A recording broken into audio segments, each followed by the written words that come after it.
പുതിയൊരു വീഡിയോയിലേക്ക് എല്ലാവർക്കും സ്വാഗതം. ഹുഗ്ലിയിൽ നിന്ന് ഹംപിയിലേക്കാണ് ഞങ്ങളുടെ യാത്ര.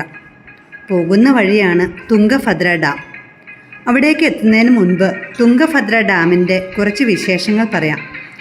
വിജയനഗരത്തിലെ ഹോസ്പേട്ട എന്ന സ്ഥലത്താണ് ഇത് സ്ഥിതി ചെയ്യുന്നത്. പണിത കാലത്ത് ഇന്ത്യയിലെ ഏറ്റവും വലിയ ഡാമായിരുന്നു ഇത്.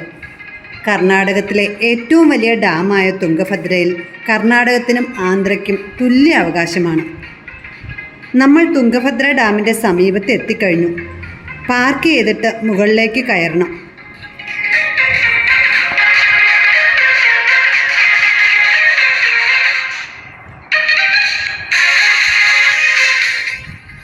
ഇരുവശവും മരങ്ങൾ വളർന്നു നിൽക്കുന്ന വഴിത്താരയിലൂടെ ഞങ്ങൾ നടന്നു. ആ നടപ്പ് തന്നെ ഒരനുഭവമായിരുന്നു. മുകളിലെത്തിയാൽ അതിമനോഹരമായ കാഴ്ചകളാണ്. പുൽമേടുകളും പല വർണ്ണത്തിലുള്ള ചെടികളും നിറഞ്ഞു നിൽക്കുന്ന ഇടം.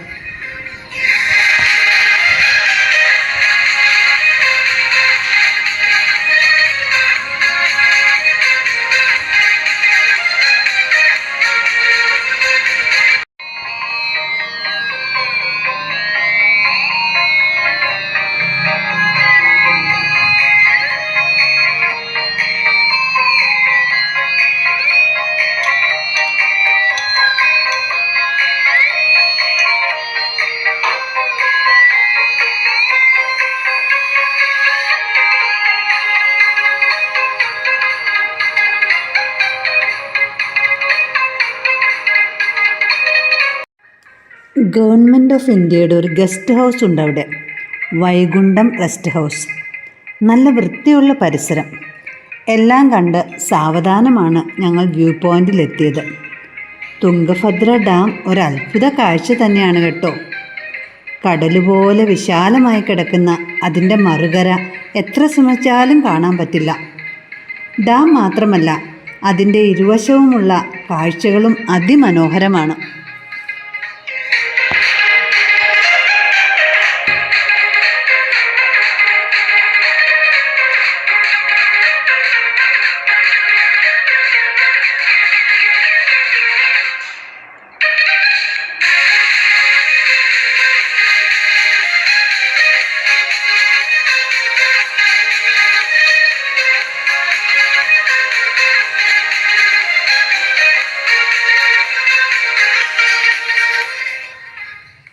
എത്ര നേരം അവിടെ നിന്നാലും നമ്മൾ മടുത്തു പോകില്ല.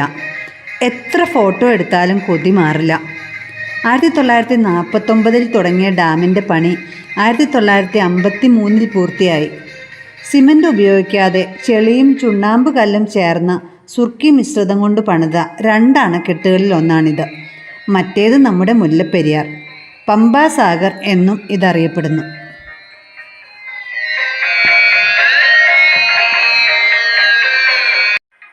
എല്ലാം കണ്ട് മനസ്സ് നിറഞ്ഞാണ് ഞങ്ങൾ തിരിച്ചിറങ്ങിയത്.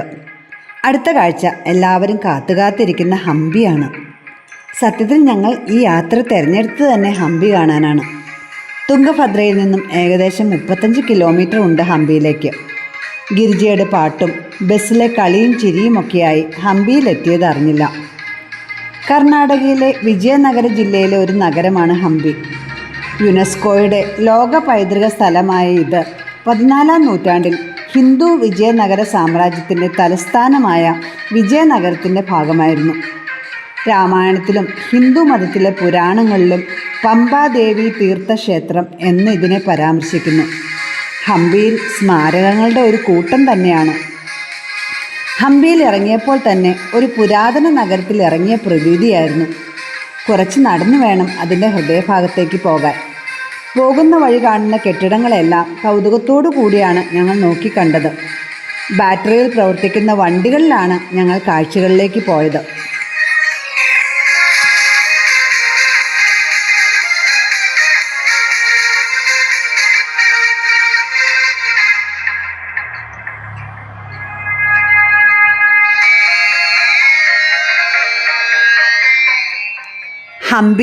ഹംപിയിലെ കാഴ്ചകൾ അടുത്ത വീഡിയോയിൽ പറയാട്ടോ. ഇഷ്ടപ്പെട്ടാൽ സബ്സ്ക്രൈബ് ചെയ്യണേ, ഷെയർ ചെയ്യാനും മറക്കരുത്.